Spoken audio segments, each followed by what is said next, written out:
ಆಕಾಶವಾಣಿ ನೈಪುಣ್ಯ, ಕೌಶಲ್ಯ, ಯಶೋಗಾಥೆ ಒಳಗೊಂಡ ಗೆಲುವಿನ ಗುಟ್ಟು 2.0 ಕಾರ್ಯಕ್ರಮ ಸರಣಿ. ಪ್ರಾಯೋಜಕರು ಪಿಇಎಸ್ ಸಮೂಹ ಶಿಕ್ಷಣ ಸಂಸ್ಥೆ, ಶಿವಮೊಗ್ಗ. ಇಂದಿನ ಈ ಕಾರ್ಯಕ್ರಮದಲ್ಲಿ ತಮ್ಮ ಬದುಕಿನಲ್ಲಿ ಸೋಲುಗಳಿಂದ ವಿಚಲಿತರಾಗದೆ ಜಗತ್ತಿನ ಶ್ರೀಮಂತ ಉದ್ಯಮಿಯಾಗಿ ಬೆಳೆದ ಜಾಕ್ ಮಾ ಇವರನ್ನು ಕುರಿತು ಈಗ ಮಾತನಾಡುತ್ತಾರೆ ಶಿವಮೊಗ್ಗ PSIMSನ BCA ವಿಭಾಗದ ವಿದ್ಯಾರ್ಥಿಗಳಾದ ಮರೀನಾ ಪಿ, ನಮ್ರತಾ ಪ್ರಿನ್ಸಿಜೆ ಹಾಗೂ ವಿನುತಾ. ಆಕಾಶವಾಣಿ ಭದ್ರಾವತಿಯ ಎಲ್ಲಾ ಪ್ರೀತಿಯ ಕೇಳುಗರಿಗೆ ನಮಸ್ಕಾರಗಳು. ನನ್ನ ಹೆಸರು ಮರೀನಾ. ನಾನು PSIMS ಕಾಲೇಜಿನಲ್ಲಿ ತೃತೀಯ BCA ವರ್ಷದಲ್ಲಿ ಓದುತ್ತಿದ್ದೇನೆ. ಈ ದಿನದ ಯಶೋಗಾಥೆಯ ವಿಷಯ ತನ್ನ ಬದುಕಿನಲ್ಲಿ ಸೋಲುಗಳಿಂದ ವಿಚಲಿತನಾಗದೆ ಜಗತ್ತಿನ ಶ್ರೀಮಂತ ಉದ್ಯಮಿಯಾಗಿ ಬೆಳೆದ ಜಾಕ್ ಮಾ ಎಂಬುದಾಗಿದೆ. ಸೋಲು ಬಹುಶಃ ಇದು ಯಾರಿಗೂ ಇಷ್ಟವಾಗದ ಪದ.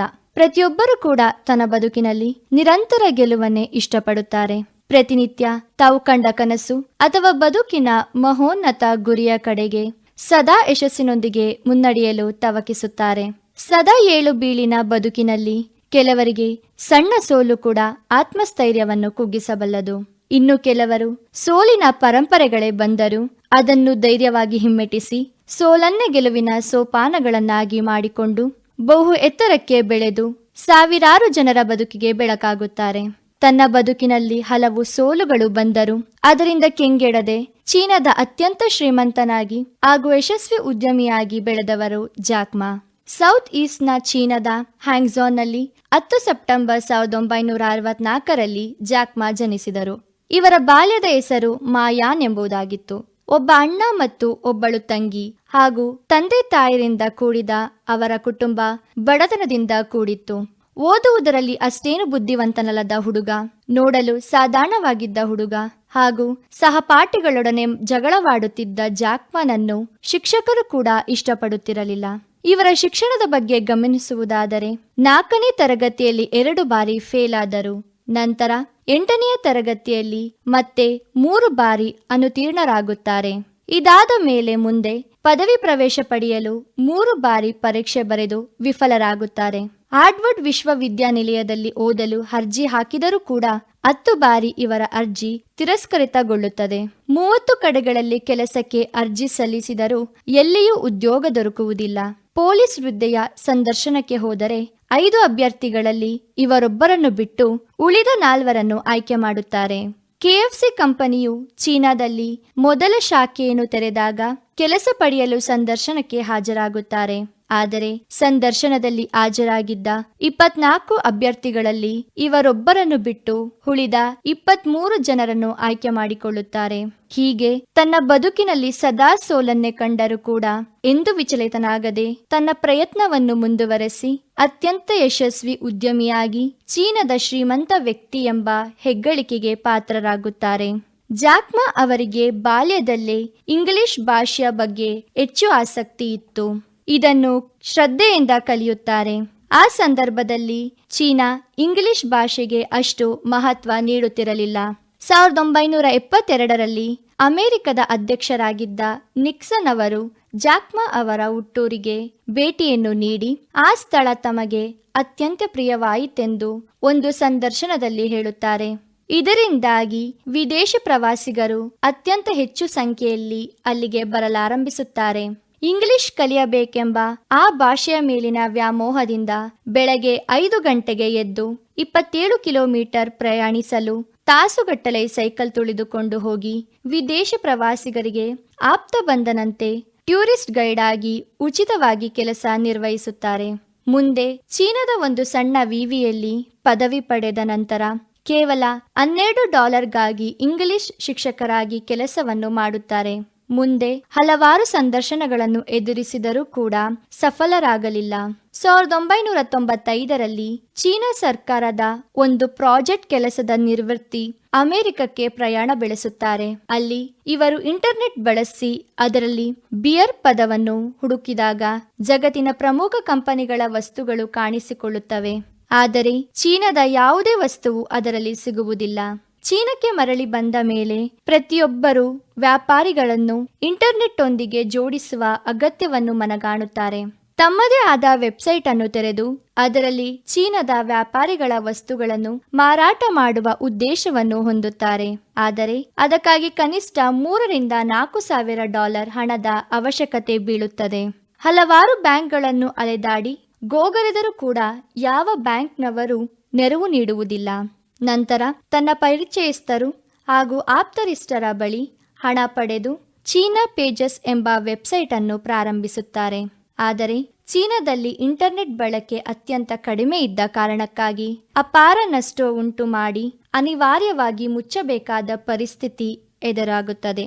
ಈಗ ಮುಂದಿನ ಭಾಗವನ್ನು ನನ್ನ ಸ್ನೇಹಿತೆ ನಮ್ರತಾ ಪ್ರಿನ್ಸಿ ಅವರು ನಡೆಸಲಿದ್ದಾರೆ.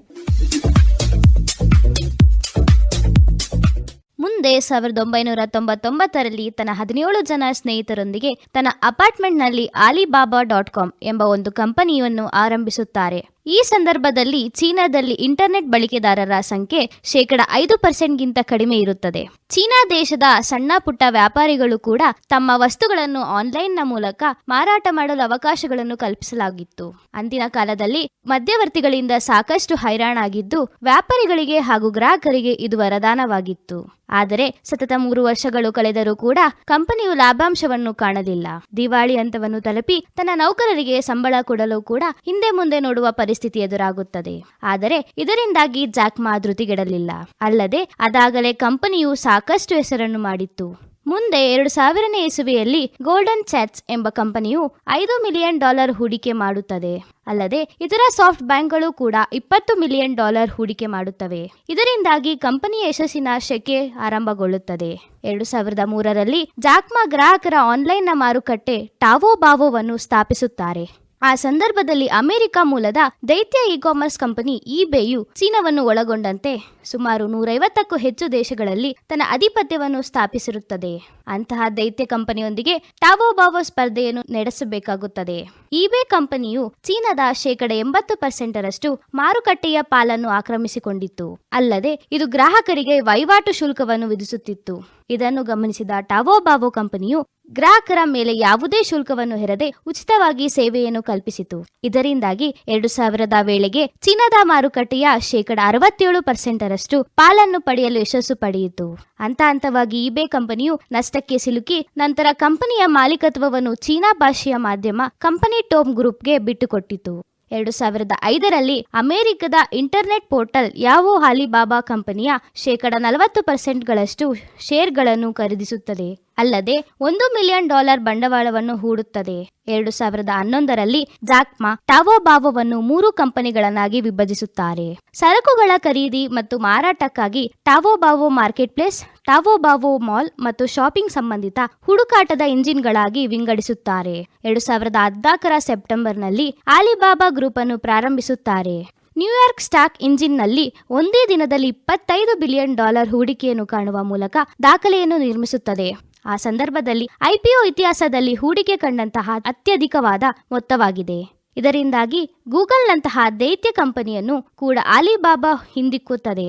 2022ರ ಮಾರ್ಚ್ ವೇಳೆಗೆ ಆಲಿಬಾಬಾ ಸಮೂಹ ಸಂಸ್ಥೆಯು $37.6 ಬಿಲಿಯನ್ ನಿವ್ವಳ ಲಾಭವನ್ನು ದಾಖಲಿಸಿದೆ. ಅಲ್ಲದೆ ಜಾಕ್ ಮಾ ಚೀನಾದ ಶ್ರೀಮಂತರ ಪಟ್ಟಿಯಲ್ಲಿ 5ನೇ ಸ್ಥಾನವನ್ನು ಅಲಂಕರಿಸಿದ್ದಾರೆ. ಜನರು ತಮ್ಮ ಸಂಸ್ಥೆಯ ಮೇಲಿರಿಸಿರುವ ಪ್ರೀತಿ ವಿಶ್ವಾಸಗಳನ್ನು ಉಳಿಸಿಕೊಳ್ಳಬೇಕೆಂಬುದು ಜಾಕ್ ಮಾ ಅವರ ಧ್ಯೇಯವಾಗಿತ್ತು. ಇದರ ಮುಂದುವರೆದ ಭಾಗವನ್ನು ನನ್ನ ಸ್ನೇಹಿತರಾದ ವಿನುತರವರು ನಡೆಸಿಕೊಡುತ್ತಾರೆ. ಆನ್ಲೈನ್ ಪೇಮೆಂಟ್ಗಾಗಿ ಇವರು ಆಲಿಪೇ ಎಂಬ ಕಂಪನಿಯನ್ನು ಸ್ಥಾಪಿಸಿದಾಗ ಬಹಳಷ್ಟು ಜನ ಇದನ್ನು ಕೇಳಿ ಅಪಹಾಸ್ಯ ಮಾಡುತ್ತಾರೆ. ಅಲ್ಲದೆ ಇದು ಬಹಳ ದಿನಗಳವರೆಗೆ ಉಳಿಯಲು ಅಸಾಧ್ಯವೆಂದು ಭವಿಷ್ಯ ನುಡಿಯುತ್ತಾರೆ.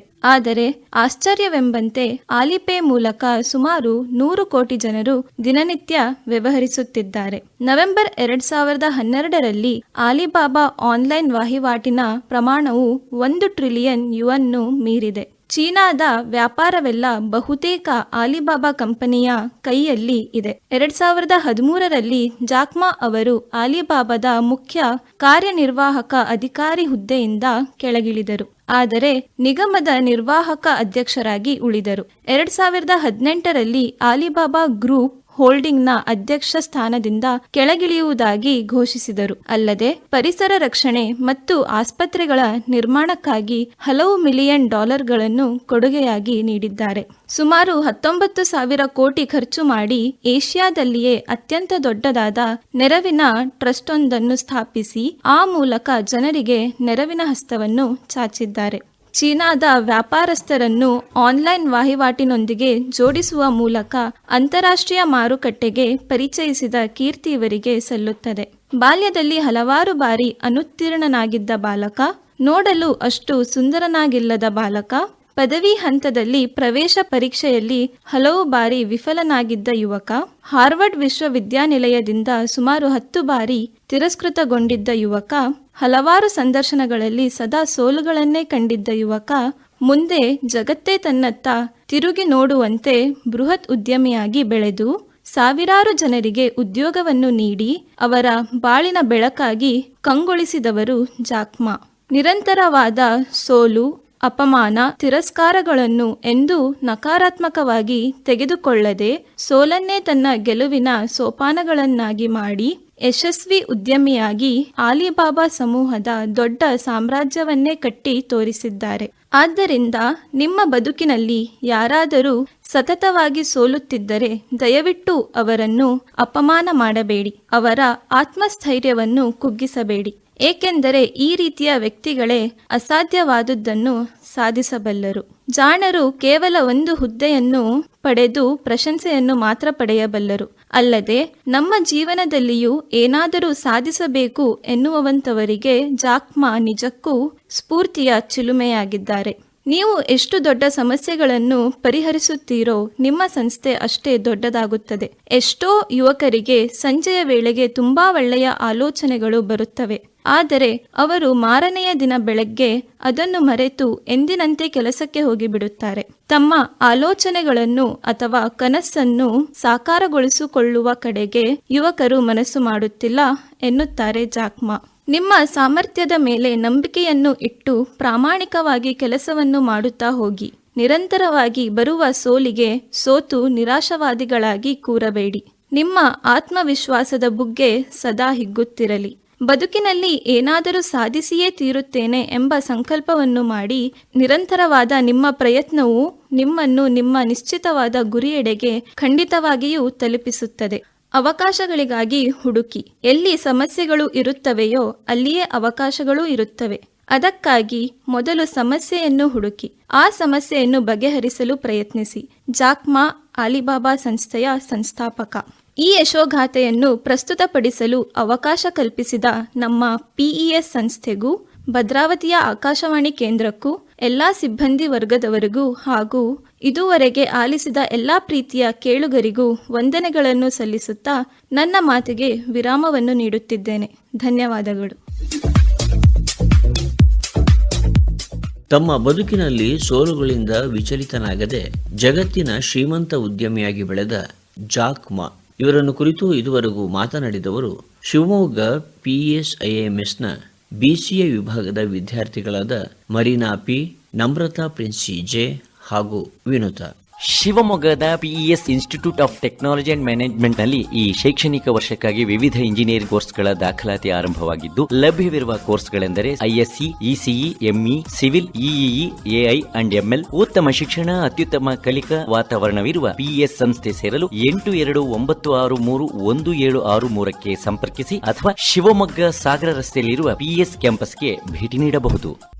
ಇದುವರೆಗೆ ನೈಪುಣ್ಯ, ಕೌಶಲ್ಯ, ಯಶೋಗಾಥೆ ಒಳಗೊಂಡ ಗೆಲುವಿನ ಗುಟ್ಟು 2.0 ಕಾರ್ಯಕ್ರಮ ಸರಣಿ ಪ್ರಸಾರವಾಯಿತು.